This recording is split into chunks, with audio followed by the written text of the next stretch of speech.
ফরিদপুরে দুটি সড়ক দুর্ঘটনায় নিহত হয়েছেন বাবা ছেলে সহ 4 জন।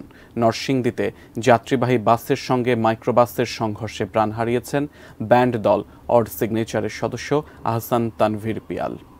এছাড়া দিনাজপুর ও নড়াইলে সড়ক দুর্ঘটনায় আরও 3 জনের মর্মান্তিক মৃত্যু হয়েছে।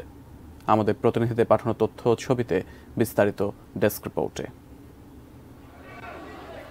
শনিবার সকালে গোপালগঞ্জের মুকসুদপুর থেকে 8 বছরের ছেলে মোরসালিন ও ছোট ভাই নাজমুল শেখকে নিয়ে ফরিদপুরের ভাঙ্গায় যাচ্ছিলেন কাশেম শেখ। হামিরদি বাসস্ট্যান্ডের কাছে ইটবোঝাই একটি ট্রাক তাদের চাপা দেয়। এতে ঘটনাস্থলেই 3 জনের মৃত্যু হয়। ফরিদপুরের ঘাড়ুয়া এলাকায় হানিফ পরিবহনের বাসের চাপায় মারা যান ইজি বাইকের যাত্রী একাদশ শ্রেণীর ছাত্রী সামন্তনী আক্তার। এ সময় আহত হন আরও 4 যাত্রী।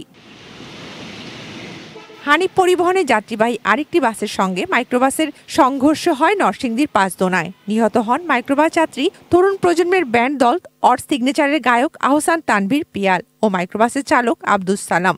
দুর্ঘটনায় আহত ব্যান্ড দলটির অন্য 3 সদস্য সাকিন, আকিব ও অমিতাভ। তারা সিলেট এমসি কলেজের একটি অনুষ্ঠানে গান গাইতে যাচ্ছিলেন। হানিফ পরিবহনের বাসটিকে আটক করা হয়েছে। শনিবার ভোরে দিনাজপুর গোবিন্দগঞ্জ মহাসড়কের সদর উপজেলার কাউগাঁও বাজারে চাপান করছিলেন নৈশপ্রহরী আজহার আলী এবং স্থানীয় ফল দোকানের কর্মচারী রানা। এ সময় ফুলবাড়ি থেকে দিনাজপুরগামী তেলবাহী ট্যাঙ্ক লরি নিয়ন্ত্রণ হারিয়ে তাদের চাপা দেয়। ঘটনাস্থলেই নৈশপ্রহরীর মৃত্যু হয়। আহত অবস্থায় রানাকে হাসপাতালে নিয়ে গেলে সেখানে তার মৃত্যু হয়। ওই হোটেলে আসি চা খাওয়ার সময় ওই ট্যাঙ্ক লরিটা ওর পেটের উপরে পিলার কয়েকটা ধাক্কা দিয়ে চার দোকানে ঢুকে ওরকে গুরুতর আঘাত করে ওখানে মেডিকেল আনতে মারা যায়। ড্রাইভার এবং হেল্পারকে আমরা নিয়ে আসতে সক্ষম হই। তাদের আমরা আইনের আওতায় নিচ্ছি এবং এই ঘটনার মামলা হবে এবং ক্ষতিগ্রস্ত দ্বারা তাদের লিস্ট করা হয়েছে। এই লিস্ট অনুযায়ী এই মামলায় সম্পৃক্ত করা হবে। অন্যদিকে নড়াইলে বেপরোয়া গতিতে মোটরসাইকেল চালাতে গিয়ে নিয়ন্ত্রণ হারিয়ে প্রাণ হারিয়েছেন কলেজ ছাত্র মামুন সমাদ্দার।